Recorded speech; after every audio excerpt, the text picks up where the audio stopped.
Hi, everybody. Good evening. Welcome back to another session of AI in Action. It's very nice to see all of you here, and I do see that a few of you are joining in. Okay, so I think we can pretty much start with the session. For those of you who are new here and who is looking at this entire webinar and who's being here for the first time, welcome. And out here, I have set up a QR code which is to our growing WhatsApp community. We have a lot of members there and we do contribute and we do mention all our events which are happening in that WhatsApp group. So do join in to be on track. And with all that being said, let's start with our trend. We first talk about the AI news. So let's go. So the first part, Stitch by Google. All of you must have known about Stitch long ago. It was released almost, I don't know, 6 months ago, probably. But along with Lovable, it was treated as a competitor, but naturally Lovable outperformed. But right now, Stitch has come up with few fabulous new features on the front end. So now it allows you to create variations of your design. So you don't have to sit and make different variations of your UI design. It gives you an option to create a variation, different variations of your design, and you can use it. And also you can group all of those designs together and ask it to, arrange it properly for you in a canvas. Life made so much more easier. And last but not the least, they allow you to share your designs at the moment as well with your team who can contribute and who can comment. So those are the new features that has come in with Stitch. And also a very exciting update with Figma. Actually, when a lot of tools came in, people said that Figma is dead. Figma is not going to be something that people will be using. But here we go. Figma is back. Figma is back with few AI features.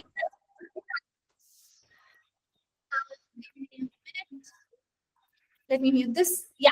So Figma is coming up with few amazing features where you have an AI where you can go, you can type in whatever you want, and it practically does the job for you. Give me a second, I'll just take this down. Okay. So yeah, you can basically tell your AI what needs to be done and it does the entire job for you. So much more better for all the UI UX designers out there. And it is a coming up feature. It is not out yet, but an amazing feature to come by. But given all this, I would actually like to emphasize on an event that happened at Flightbase. As part of AI in Action and AI at Flightbase, our team member Prati had a very huge session with almost 450 registrations in California. And it was a very exhaustive session where people from Amazon and give me a second, please. It's something to do with my network. Okay, yeah. People from Amazon and various other places have come through. I think we have Prati on board who can give us an in-depth, talk on what happened at the session and how the session was and what are the learnings from the session. Right, Prati? Hi, Shruti. Hello. Thank you for having me on this call. Hi, guys. I'm Prathamesh. I work in the product design team at Flightbase. And yes, yesterday we had a huge event in SF with all the product designers here from really great companies. And it was amazing to learn from them. And I think I'll be able to bring some learnings back home and share with you guys. That's great. Prati, if you don't mind, can you tell like what was the objective of the event? Like Yeah. why was this event conducted in SF? Okay. So the agenda was like we are here just for a month, right? And we wanted to understand how people are using AI here in their workflows to help them accelerate design process as well as understand things which we are not aware about. So that was the goal. And when I came here, I had a chat with a few designers and understood that they are doing something different than what we are doing. And I also realized that we are also doing something different that a lot of people are not doing. So I thought we can have a cross learning sort of meetup where everybody is using different combination of tools. We can gather and share whatever works best for us based on the use case. And then at least in the given time, we'll be able to figure out what is the right combination to get the desired outcome faster. That's right. So can you tell me like what were the learnings from the session? I believe there were a lot of guest lectures as well. There was your Yeah. session as well. So what were the learnings? Okay, so I understood that based on the complexity, based on the project and the domain that you work in, right? With respect to product design, like as for example, I work in the drone space. So for me, challenges are different, constraints are different. So based on that, we have to figure out what are the tools that will work for us. Other than that, we had great speakers like Joel Lipton from Amazon. He is the lead UX designer there. Then we had Eric, who is UX engineer at Render. Then, if you guys are aware about Subframe, we had founders from Subframe to present their product and how they are using Subframe to build Subframe. So all these interesting guys came in and they shared their perspectives. Like Joel helped me understand about agentic interfaces, how to think about the future of UX, and how UI is going to change the patterns, and how we need to think in terms of agentic ways rather than having static screens, and how generative UI is going to shape the future of UI UX design. And then Eric shared about how he is using cursor in his workflow and he is shipping out the code similar to us, but his process was really unique and great. And I hope I'll share that soon with you guys as well. And then Subframe guys are doing some killer work. They are like using Subframe to build Subframe, and the process that they are following is super good. They have a designer co-founder, and the work they are like pulling up is super crazy. So that was about the event. And other than that, we had some great guys from other companies such as Google, Lovable. I met a guy from Lovable. And then there were other Meta, like some designers from Samsung. So it was great learning from this big, huge organizations and how a lot of designers there, like of superior quality, are using AI tools and how they are trying to rewire the mental models as designers. So that was on a high level the learnings of the event.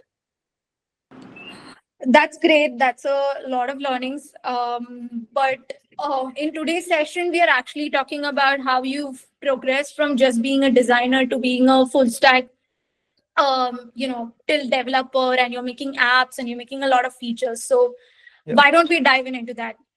Okay. Thank you, Shruti. So hi guys. Today I'll be discussing about. So basically, usually what I do is I present three case studies whenever I have a lot of time. So I'll walk you through what are those projects and what I'll be focusing on specifically today.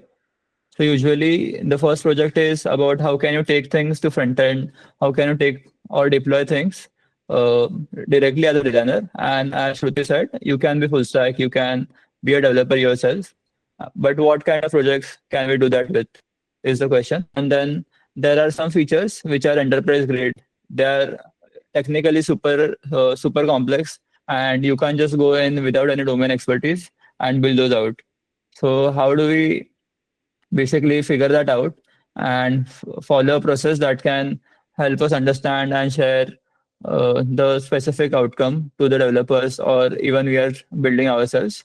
So these are the main two themes where I present. So today I will be focusing on the first case study where as a designer, you can take things to production. You can deploy things which are small applications and purpose-driven dashboards. So I think I have less time, like just 20 minutes. So I'll try to give you a quick walkthrough of the workflow that I'm using to build such small scale application. Sometimes as designers, you need to test out some features with the users. You need to get their uh, inputs. And for that, you have to ship MVPs. You have to ship features. That's also a problem and gets the job done. So how can you do that? And I will also give you a walkthrough of detailed walkthrough of Replit, how to use Replit, all the features of it, and then how to take things to production. Sounds good? Hello, Shruti. Okay. I think is my voice clear, right? Hi guys. Can Yeah, yeah, anybody yeah. comment? It sounds All good. good, all Okay. good. Okay. How does this compare? Okay. I'll do the Q&A later. So yes, I'll walk you through the dashboards that I built using this process. So this is the first dashboard, reporter. So the simple purpose of this dashboard was to create reports. Now, the platform that we have is slide-based, and it is a drone autonomy software platform where you can manage a fleet of drones and users can perform remote flight operations using these drones. When you talk about such products, right, it is highly complex. You need it to be enterprise grade, and you can't mess up with the user experience because one failure in user experience can lead to drone crashing or mission critical failure. So what we do is we try to avoid making changes as designers into the existing code or existing dashboard. Whenever you want to ship something, you can see this is our left navigation drawer. And whenever I click on reports, we basically navigate the user to a new tab because we know that the UX won't be that perfect compared to the existing dashboard. And even in terms of design language, it won't be as much similar as we have. So we try to keep it separate and we try not to mess the existing code with whatever we build. So coming back to the reporting dashboard, users are able to uh, fetch out their slides. They are able to create the reports that they want, and basically it solves the problem for them. And they get a detailed report of the flights they are flying. So this is the overall purpose of this dashboard. And I made this using Lovable, and I was able to ship out the front end to developers. I will walk you through what was the process about and how did I reach there. But other than that, I will also show you a Media Vault application that I built for a customer. So they wanted a Google Drive sort of feature where they can upload their data, they can upload their media, and they did not wanted to use a cloud space which is hosted by Google or someone else. They wanted their own thing, and we wanted to present that. And I did not wanted to include a lot of stakeholders like PM developers just to build such a small thing. In terms of UI UX, it looks simple. It is just a Google Drive with dark theme, nothing different. But in terms of technical things, I did not have much clarity on how the data will be uploaded, where will it be stored, and what how to make the database and stuff. So that is what I figured out, and I'll walk you through how to think as a developer and figure these things out. Great. So I will start with the first workflow where I was able to ship the front end for the reporting dashboard. So whatever we do, we start with projects, projects in ChatGPT, projects in Claude, or projects in Grok. Anything works based on your use case and what you think is suitable for you. Usually, nowadays I start with ChatGPT projects for some high-level context, and then with the detailed documents, I switch to Claude. In this project, I started with Claude, and basically, what I try to do is I try to use Claude projects as my brain. So, as designers, we need to think about a lot of parameters, a lot of constraints, and a lot of context is back in our mind. So, I try to fit all of those things into the project knowledge. Like I have user personas here, I have the drone and docking station specifications, which help the LLM understand what are the limits that the LLM needs to think about. And then similarly, I have some customer data, I have some pilot data, and I have some PRDs about the feature. And I'll walk you through the chat pretty fast so that you understand how I brainstorm and come to a conclusion. And after the conclusion is reached, when I get the PRD, what do I do with it? So I start very simply, start with a very broad language where basically you say, what is the problem? This is the feature that I want to make. They want to capture the media and they want to create reports out of it. That's it. And then I just brainstorm on it. I try to ask more questions.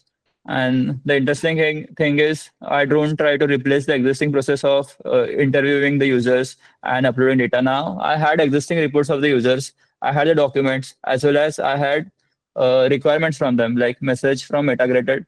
Like Metagraded is one of our customers, and they had this many requirements for the feature. So I just went ahead and I blindly put it here in Claude, and then I started brainstorming on it. Now Claude has the exact context of how I want to build a dashboard, how it should look, and what are the features that I need to focus on.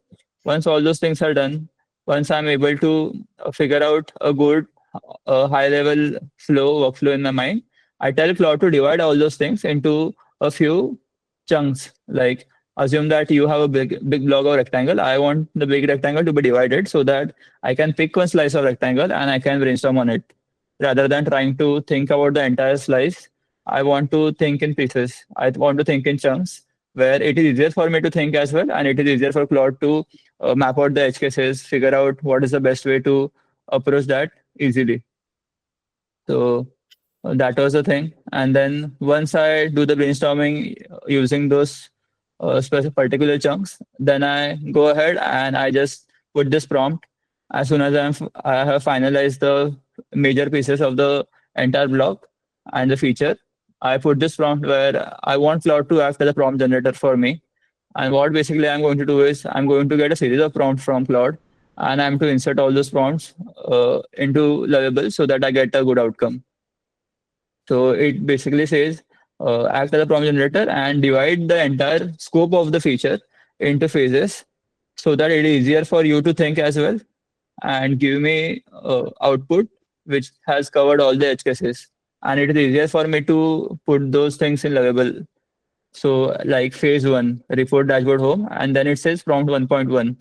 So in phase one, it has divided the prompts into 4 to 5 prompts, and then again for the phase one, tell it to use the ASCII wireframe and tell me how it is going to look, so that I don't waste my credits in level and I'm able to visualize how it is going to look on a high level. So if you see this, this is how the dashboard is looking in terms of UI, and basically it is what Claude is trying to communicate. I want the layout like this. We had a finalization, we had a validation on the stage itself, so that whatever prompts I put in Lovable, I get this output, which looks similar to the UI I want.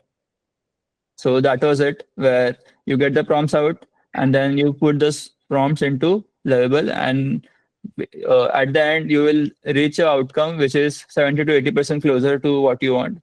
You will have to make some edits directly in Lovable with respect to the UI you want. If you want the UX to be in a certain way, you have to control that in Lovable and not in Claude. So the another major hack that we use is, now you can see, if I just insert the prompts, you will get the feature, you will get the UI, you will get the UX, but it won't follow the design language. It won't follow the colors that you want. We want visually at least to look the dashboard similar to our existing dashboard. So for that, what we do is we have created a prompt ourselves. This is the first prompt that we fed in Lovable. You can see the length of the prompt. It is this huge, like this huge of a prompt. And if in documentations, in docs, if I try to show the prompt, it is around 16 pages long prompt. So what is this prompt about? So this prompt explains the tech stack that at Lightbase we use in terms of front end, the styling, the icons that we use, and then it also has the design styles that we have in our design system. And then the main thing is, okay, you have the design styles, but now the LLM does not know where to use what. Now, if we have primary 200, where to use primary 200, the Lovable does not know this, right? If I just insert the style guides blindly. So here we have the implementation guidelines where we talk about where to use the primary button, where to use the specific hex code, and we have some example dummy components so that it is even easier for Lovable to understand and build things with a specific height, width, and padding that we want. That is how we are able to control the UI in the way we want, and the padding and spacing is controlled via text, via prompt to Lovable. And once all those things are done, once I get a base structure of the UI of the design system that I want, I then just blindly go to this prompts, I fade in here, I make some changes, and I'm ready with the front end that I want. And there are a lot of challenges, obviously, based on the complexity of the feature. You have to put that much efforts. And once all those things are done, you can directly ship out the front end using the GitHub sync in Lovable, and then you can share the GitHub repo to your developers directly.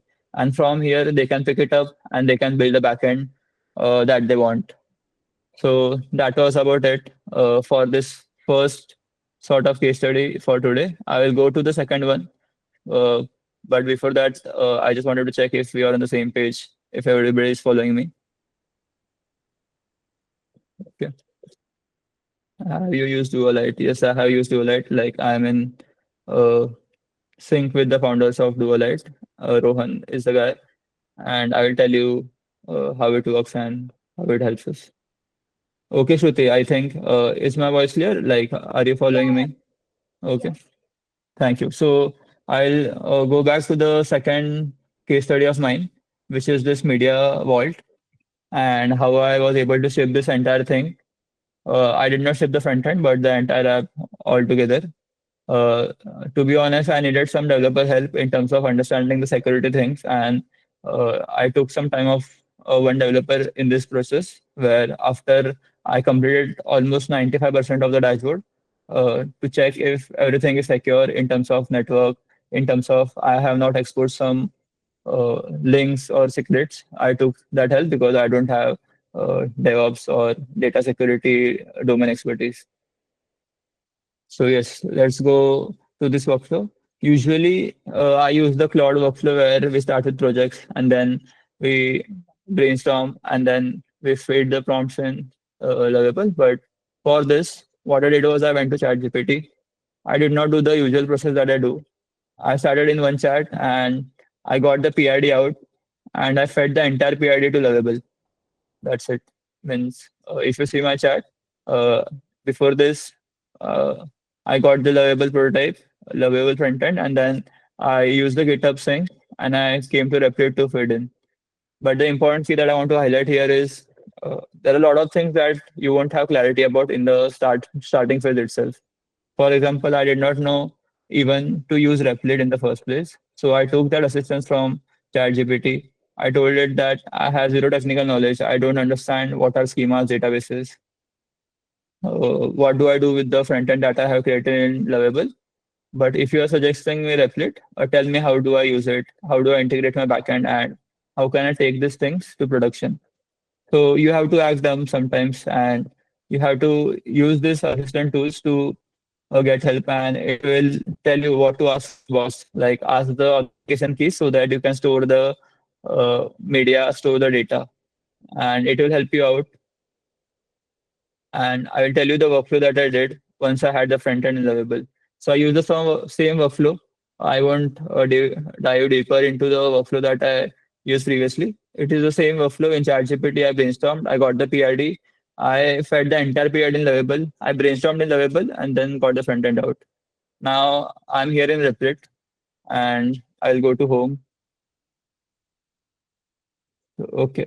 Here in home, you have import code functionality where you can import code directly from GitHub. So that is what I did for the front end. And then I just ran the code and I had the front end in Replit. I will give you a quick walkthrough of how Replit works and what are the key features. So here you see the preview. This is similar to how you chat in Lovable or any other tool.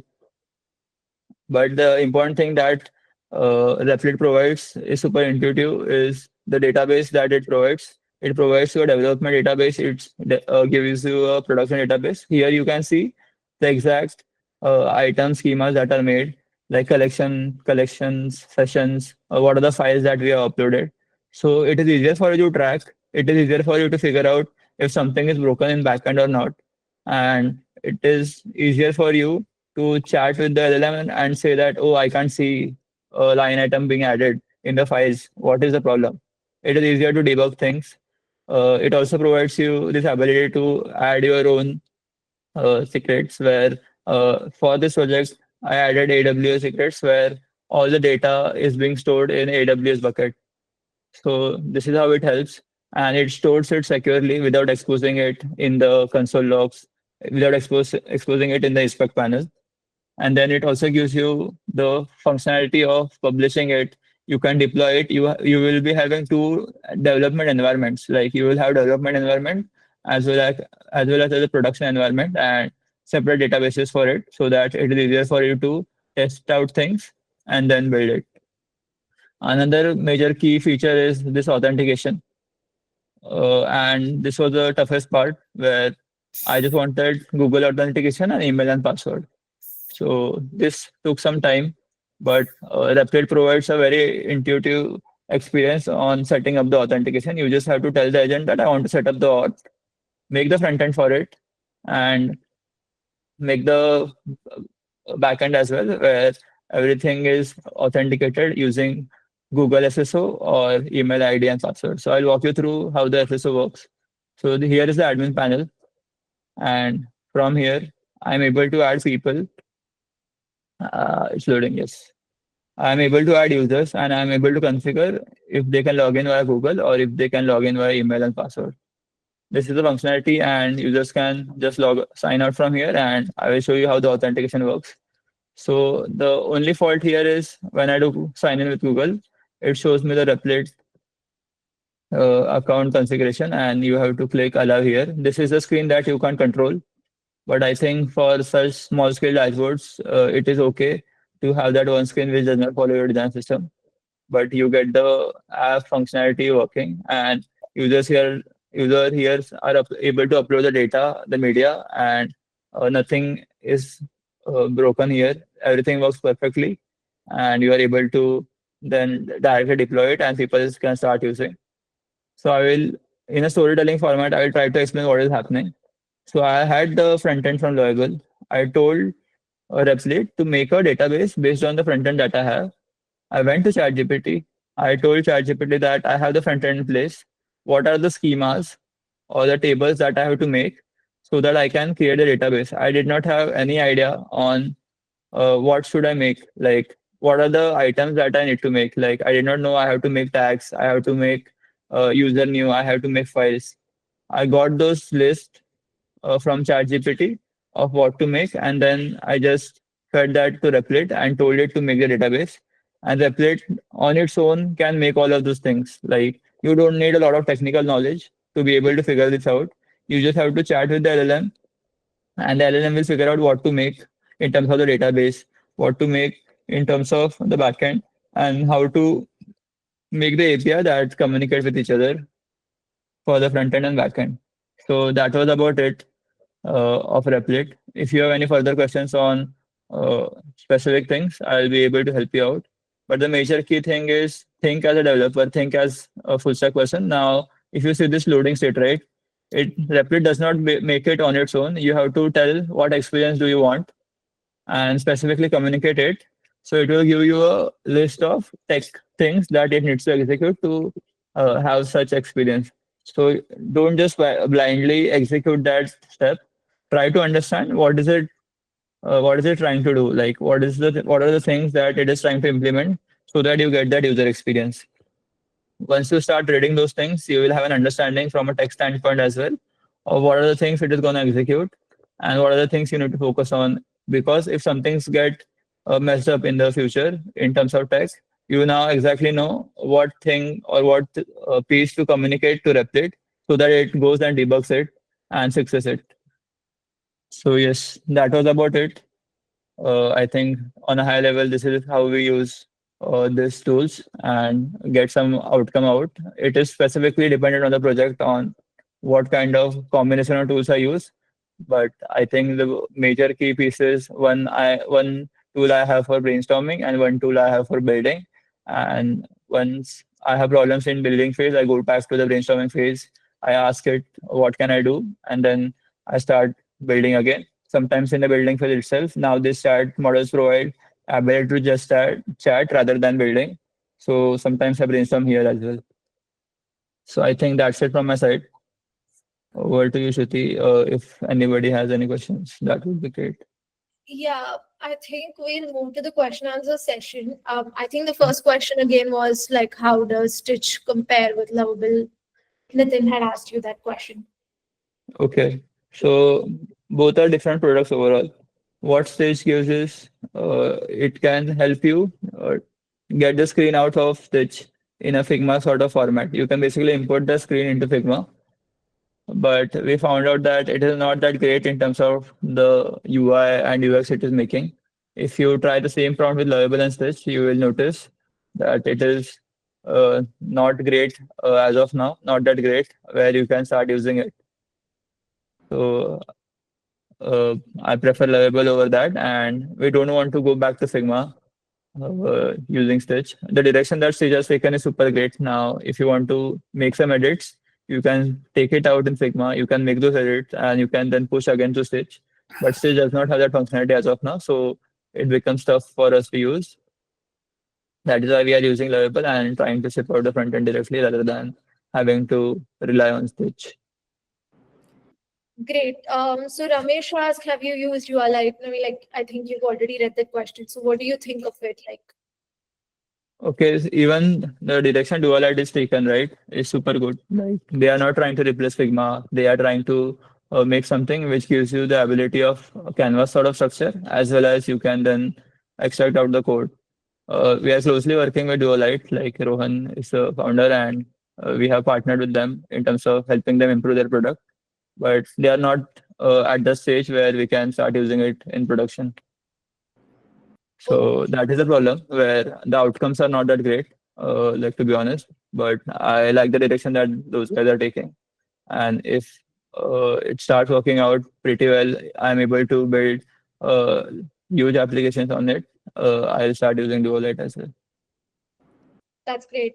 So Vishal asked, like, is it possible to connect and use your own database in Replit for development? Where are these questions? So I can't see. Just Okay. go to nature. Yeah, you're Okay. right. Okay. Yes. Yeah. Hmm. Sorry. What was the question? Connect and use your own database in Replit for development. Yes, you can do that if you are using Supabase or any other database which is outside of Replit. You can use that as well. You can connect it with Replit. But I would prefer not doing that. But to answer the question, yes, it is possible. Nice. So following up with that, is Replit completely free? No, no. Replit is not free. Like it works on the similar model as Lovable. You have to get credits, and it also needs credits to run the applications. So I have deployed that app, right?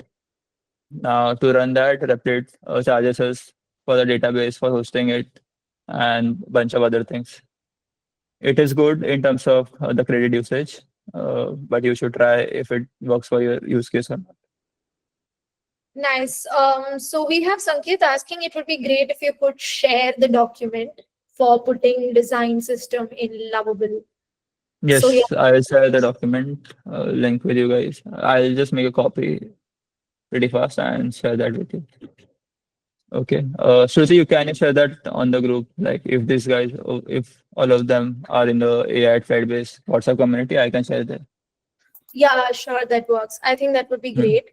Hmm. Um, okay, given that there are not any more questions, is there anybody who would like to ask questions to Prathamesh? Like maybe you can unmute yourself and ask as well.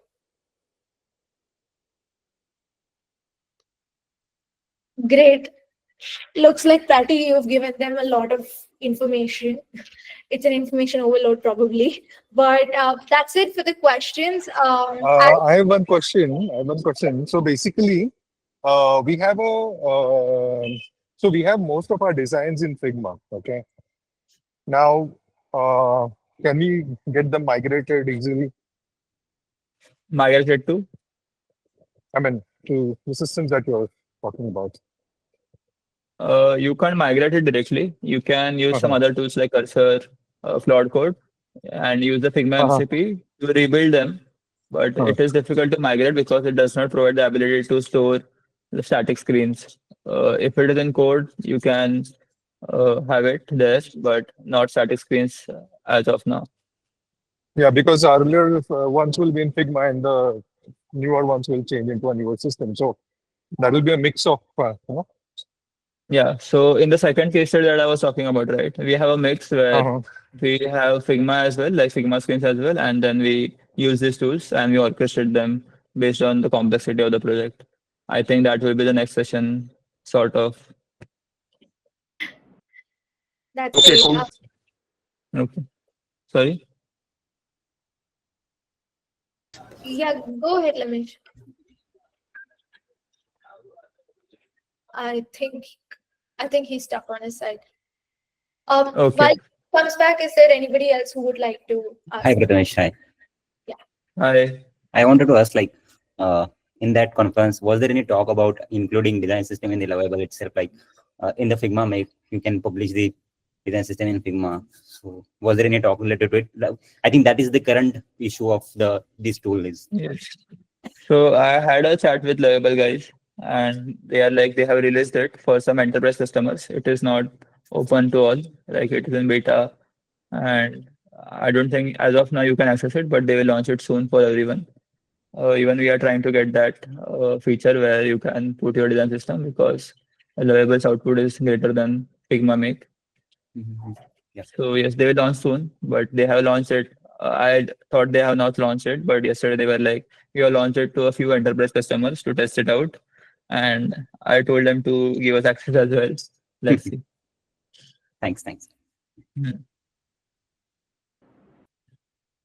Great. Anyone else? Any more questions? No. Cool. I think we're good to go, Prati. Any more Yes. questions? Please feel free to put it in the group. Prati is there. He'll be able to answer any of your questions for you. So please do that. We'll be sending across the recording of the session also for you guys to review it. And to know more about what's in line and what's happening, we will be posting the updates on our WhatsApp community. Do join in. And looking forward to seeing you all at the next session. Thanks, everybody.